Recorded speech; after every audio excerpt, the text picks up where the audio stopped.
In Lesson 8.5, we're studying rhombi and squares. You'll learn how to recognize and apply the properties of rhombi and recognize and apply the properties of squares. Now, I don't know about you, but I look at this picture and I go, this guy had way too much time on his hands. Can you ride a bicycle with square wheels? Professor Stan Wagon at McAllister College in St. Paul, Minnesota developed a bicycle with square wheels. There are two front wheels so the rider can balance without turning the handlebars. Riding over a specially curved road ensures a smooth ride. A square is a special type of parallelogram called a rhombus. A rhombus is a quadrilateral with all four sides congruent. All the properties of parallelograms can be applied to rhombi. There are three other characteristics of rhombi described in the following theorem. The diagonals of a rhombus are perpendicular. If the diagonals of a parallelogram are perpendicular, then the parallelogram is a rhombus, which is the converse of Theorem 8.15. Each diagonal of a rhombus bisects a pair of opposite angles. They want us to use rhombus A, B, C, D, and the given information to find the value of each variable. So we want to find x if the measure of angle 1 is 2x squared minus 38. Well, if this is a rhombus, we know that the diagonals are perpendicular to each other. So that means that 2x squared minus 38 must equal 90. Add 38 to both sides. 2x squared equals 128. Divide by 2, x squared equals 64. And when we take the square to both sides, x equals, remember, plus or minus 8, because negative 8 times negative 8 is also 64. Find the measure of angle CDB if the measure of angle ABC is 126. Well, golly gee, that diagonal BD bisects angle CBD, so 126 divided by 2 is going to be 63. Here we go again. Use rhombus LMNP to find the value of y if the measure of angle 1 is y squared minus 54. Well, we know that the diagonals of a rhombus are perpendicular to each other. So 90 equals y squared minus 54. Add 54 to both sides, and we have y squared equals 144. Take the square root of both sides, so y equals plus or minus 12. Use rhombus LNP to find the measure of angle PNL if the measure of angle MLP is 64. So once again, all we have to do is take 64 divided by 2, and we get 32. If you want a quadrilateral with a lot of properties, you want a square.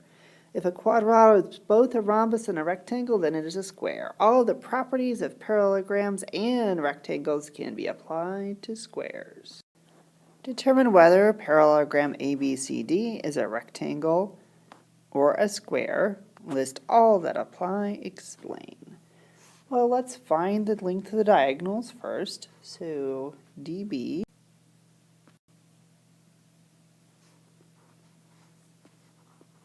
B equals, we need the difference in our x's, so negative 1 minus 2 squared plus the difference in our y's, 3 minus negative 2 squared, and we have to take square root of all that business. So we have 3 squared is 9 plus 5 squared is 25. So we get the square root of 34. And AC, difference in our x's, 3 minus negative 2 squared plus the difference in our y's, 2 minus negative 1 squared, and wouldn't you know, we get 25 plus 9 again. Okay, so our diagonals are congruent. That tells us we know we have at least a rectangle. So now let's go ahead and see if it is also a square. So if the diagonals are congruent and perpendicular, we have a square. To find slope, we're going to do change in y. So 3 minus negative 2 over change in x. Negative 1 minus 2 equals negative 5/3. And for AC, change in y, 2 minus negative 1 over 3 minus negative 2 is 3/5. Our slopes are opposite reciprocals, so the slopes are perpendicular.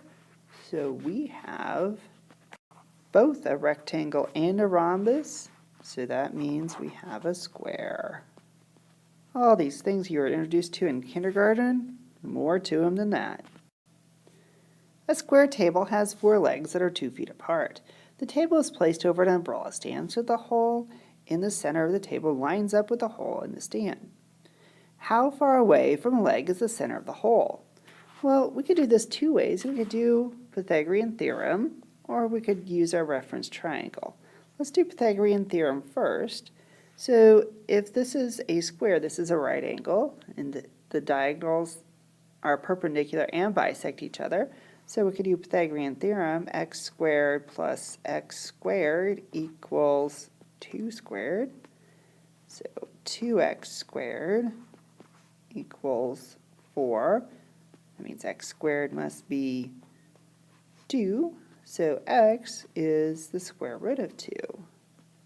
So because that is a square, our little triangle here would have to, if you bisect a right angle, you're going to get a 45. So we could use our 45, 45, 90 reference triangle.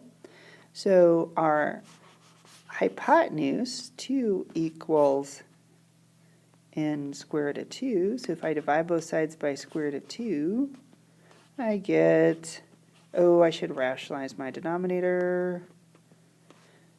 So I'm going to get 2 square root of 2 over 2, or just plain old square root of 2. So guess what? I got the same answer both ways.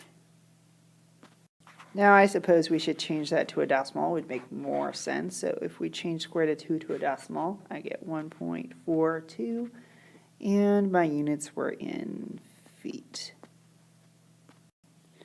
Here's a nice verbal summary of the properties of rhombi and squares.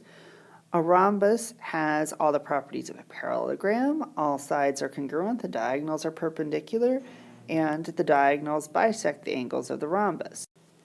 A square also has all the properties of a parallelogram.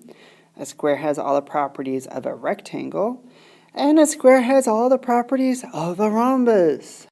The Venn diagram shows the exact same information in a graphical manner. So, of all quadrilaterals, some of them are parallelograms. Some parallelograms are rhombi, so all their sides are the same. Some parallelograms are rectangles, they have 4 right angles. And some very special quadrilaterals are parallelograms that are also rhombi and rectangles. Those are called squares. A rhombus is a quadrilateral with each side congruent, diagonals that are perpendicular, and each diagonal bisecting a pair of opposite angles. A quadrilateral that is both a rhombus and a rectangle is a square.